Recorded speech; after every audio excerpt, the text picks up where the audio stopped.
Genesis 28. Isaac called Jacob, blessed him, and commanded him, "You shall not take a wife of the daughters of Canaan. Arise, go to Paddan Aram, to the house of Bethuel, your mother's father. Take a wife from there, from the daughters of Laban, your mother's brother. May God Almighty bless you, and make you fruitful, and multiply you, that you may be a company of peoples, and give you the blessing of Abraham to you and to your offspring with you, that you may inherit the land where you travel, which God gave to Abraham." Isaac sent Jacob away. He went to Paddan Aram, to Laban, son of Bethuel the Syrian, the brother of Rebekah, Jacob and Esau's mother. Now Esau saw that Isaac had blessed Jacob and sent him away to Paddan Aram to take a wife from there, and that as he blessed him, he gave him a command, saying, "You shall not take a wife of the daughters of Canaan." And that Jacob obeyed his father and mother and was gone to Paddan Aram. Esau saw that the daughters of Canaan did not please Isaac, his father. So Esau went to Ishmael and took, in addition to the wives that he had, Mahalath, the daughter of Ishmael, Abraham's son, the sister of Nebaioth, to be his wife. Jacob went out from Beersheba and went towards Haran. He came to a certain place and stayed there all night, because the sun had set. He took one of the stones of the place and put it under his head and lay down in that place to sleep. He dreamed and saw a stairway set upon the earth, and its top reached to heaven. Behold, the angels of God were ascending and descending on it. Behold, Yahweh stood above it and said, "I am Yahweh, the God of Abraham your father and the God of Isaac. I will give the land you lie on to you and to your offspring. Your offspring will be as the dust of the earth, and you will spread abroad to the west, and to the east, and to the north, and to the south. In you and in your offspring, all the families of the earth will be blessed. Behold, I am with you, and will keep you wherever you go, and will bring you again into this land. For I will not leave you until I have done that which I have spoken of to you." Jacob awakened out of his sleep, and he said, "Surely Yahweh is in this place, and I didn't know it." He was afraid, and he said, "How awesome this place is! This is none other than God's house, and this is the gate of heaven." Jacob rose up early in the morning and took the stone that he had put under his head and set it up for a pillar, and he poured oil on its top. He called the name of that place Bethel, but the name of the city was Luz at the first. Jacob vowed a vow, saying, "If God will be with me, and will keep me in this way that I go, and will give me bread to eat, and clothing to put on, so that I come again to my father's house in peace, and Yahweh will be my God, then this stone which I have set up for a pillar will be God's house. Of all that you will give me, I will surely give you a tenth." This chapter starts with Isaac telling his son Jacob to go away to a distant land where his uncle lived and take a wife from his uncle's family. In other words, marry within the family, but do not marry a Canaanite. And they're surrounded by people living in the land of Canaan, and with all sorts of different false religions and all sorts of terrible practices like child sacrifice. And so Isaac is now telling his son, don't marry into these families. We'll keep separated from the things that these families are doing. And this is what Abraham did with Isaac. He sent his servant away to the same area to get a wife for Isaac. Well, now Isaac's doing the same for Jacob. And it's just a lesson to us to be mindful of the worldly people that are all around us. We're not looking at them as though that we can't ever have anything to do with them, but in this situation of choosing someone to marry, you don't want to marry into the worldliness. You want to stay separated from it. And so Jacob does as his father says, and off he goes. But Esau has already married several of the local women.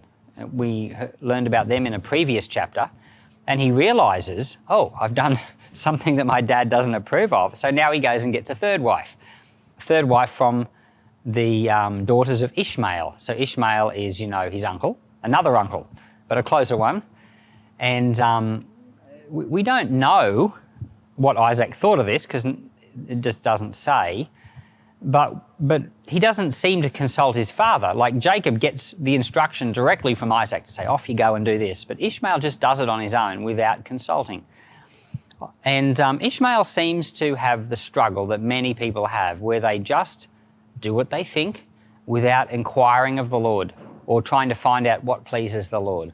They just do what they naturally think. And so there are even people in churches who have done, worldly things, lived however they want, and then they notice a fellow Christian doing something different. Like how Esau noticed Jacob doing something that his father wanted. So, but then these worldly Christians, instead of going to the Lord to say, Lord, what do you want? Or going to a pastor and sharing the struggle and getting some advice, they still do what they think. And it's just something different, not necessarily right.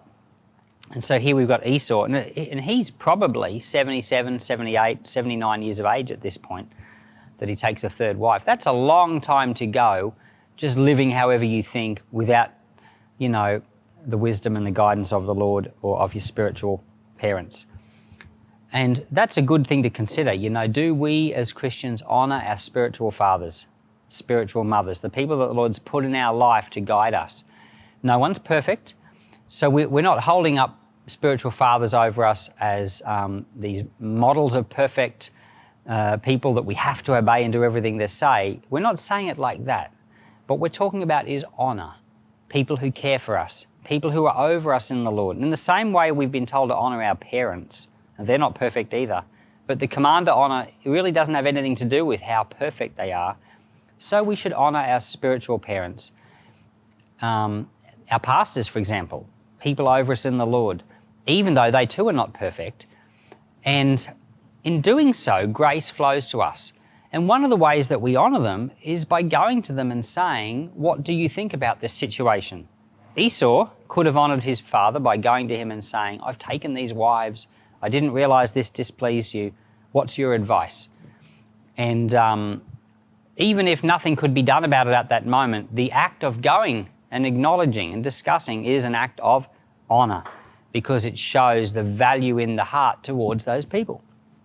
So Jacob is now on his way and he has a dream. He has a dream. He sleeps with a rock for a pillow, and that just does not sound comfortable to me at all.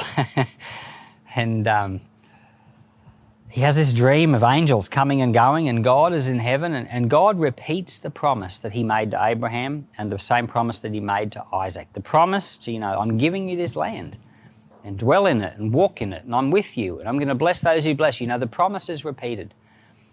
And Jacob is obviously not a perfect human being. He's had many faults, and we've pretty much only seen his faults up to this point. But he did have a desire for God's blessing. He had a desire. He honoured his parents. He listened to what they had to say. And I think that there's something that carries over to us here in this. We see that God is a God of generations. God blesses a father and then the son and then his son. And it goes down the generations. And here we are a long time later, and yet we see that this is what God is like. God is a God who not only speaks blessing over them, but speaks blessing over us. And if we are people who would walk in the ways of the Lord and seek him, then his blessing and favour is over our lives as well. His blessing is repeated, and in a sense, we are Abraham's descendants. So we have the promise as well. And that's something worth clinging to as Christians, to go to the Lord, mindful that we're not perfect, like Jacob wasn't perfect, but to say, Lord, I want to follow you. I want to have your blessing. I want to have your favour. I want to know your ways. And that's what Jacob did. When Jacob woke up from that dream and he saw that, he said, the Lord is my God. And that's interesting in a few different ways, but in one way we realise that Abraham had made the Lord his God and Isaac had made the Lord his God, and here's Jacob, had always known about God because of his father and grandfather, but now he's having his own revelation. And it's not enough for us as Christians, to depend on the revelation of our pastor or the revelation of our parents or those who've gone before us. We have to come to the place of having our own revelation. So we seek the Lord for that. And but on the other hand, the world at the time was full of false gods and false idols, and you had a choice. And Jacob is saying, no, you will be my God, and I will follow you. And that's also something we have to choose. We've got so many options around us in the world. We can live however we want. But no, we should come to the place where we say, Lord, you will be my God, and I will follow you. No matter how enticing things are around me, you will be mine. And then Jacob says to the Lord, I'm going to tithe. And he gives him a tithe as a sign of that. And that's interesting too, because tithing obviously isn't just a law from the Bible. It's something that goes right back before all those laws, which we haven't even got to yet. And it starts with people like Jacob and Abraham, people who tithe because they wanted to. And as Christians, giving has always been first and foremost a matter of our heart, saying, Lord, you're my God, and I want to be a giver. And so these are all the ways that we can respond to God right here in this chapter, through our love, through our choices, through our seeking of him for blessing, through our honouring of our parents, and through tithing. There's actually quite a lot in this chapter. You would not have thought so when you first read it. So Lord, bless those listening today, and may the graces that Abraham and Isaac, and now in this chapter, Jacob, may the graces that they discovered in you be ours. So we take a hold of them by faith, and we thank you for them today. In Jesus' name.